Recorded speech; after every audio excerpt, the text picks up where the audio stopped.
l'intérêt de la Tunisie pour les États-Unis, ça n'est pas un intérêt économique.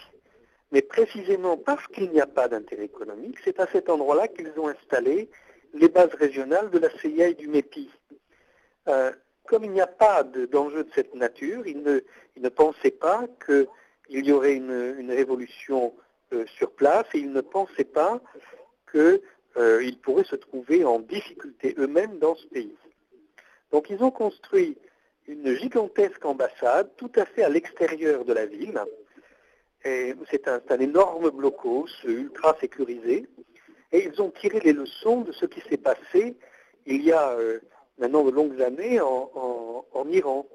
Ils craignent que leur ambassade soit attaquée comme l'ambassade des États-Unis à Téhéran avait été attaquée. Et on avait alors découvert ce qu'on appelait le nid d'espions, c'est-à-dire l'ensemble des moyens de télécommunication, d'interception, etc., qui permettaient aux États-Unis, depuis leur ambassade à Téhéran, de surveiller l'ensemble du Moyen-Orient. Donc là, aujourd'hui, c'est plus complexe. Il n'y a pas un centre général pour le Moyen-Orient comme c'était Téhéran avant.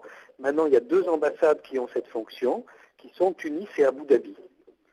Et la révolution en Tunisie est éminemment liée au fait de faire cesser les activités subversives et illégales de l'ambassade des États-Unis dans ce pays.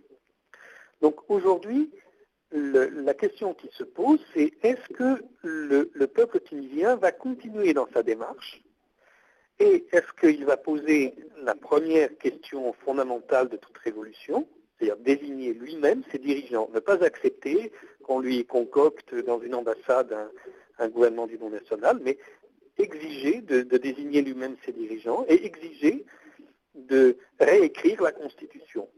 Donc la révolution commencera quand on appellera réellement à la convocation d'une assemblée constituante et à un changement de régime. Pour le moment, on ne parle que de changement d'ordre.